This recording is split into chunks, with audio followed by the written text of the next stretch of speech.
दिवसेंदिवस राज्यभरामध्ये मात्र महिलांच्या अत्याचाराचं प्रमाण खूप वाढत आहे. असाच एक धक्कादायक प्रकार मात्र बिदरमध्ये काल पाहायला भेटला. ते म्हणजे सासरच्या मंडळीने चक्क नवविवाहितेला वेश्याव्यवसायात ढकलण्याचा प्रयत्न केल्यामुळे विवाहितेने आपली जीवनयात्रा संपवली.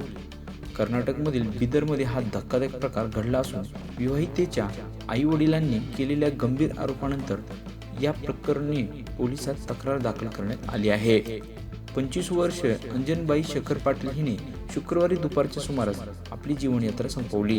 अंजनबाईचे वडील विजय कुमार यांनी तिचा नवरा शेखर पाटील आणि सासू अरुणाबाई आणि सासरे चंद्रकांत पाटील यांच्या विरोधात मात्र तक्रार देखील दाखल केली आहे.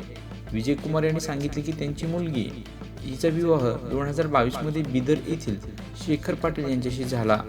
शेखर हा पाणीपुरी विकण्याचं काम करायचा. तो रात्री उशिरा घरी यायचा. जेव्हा अंजनाबाईंनी त्याला लवकर येण्याचा तगादा लावला तेव्हा दोघांमध्ये भांडण झालं. त्यानंतर सासू सासऱ्यांचे हितीचे खटके उडू लागले. कालांतराने मात्र हा धक्कादायक प्रकार सातत्याने वाढत गेला. अंजना चांगले जेवण बनवत नाही, तसेच तिची वर्तणूक चांगली नाही असं ती सातत्याने म्हणायची. सासू माझ्या मुलीला वेश्याव्यवसायात ढकलण्याचा दबाव टाकत होती असं तिच्या घरच्यांनी सांगितलं आहे. त्यामुळे माझ्या मुलीने मृत्यूला कवटाळलं.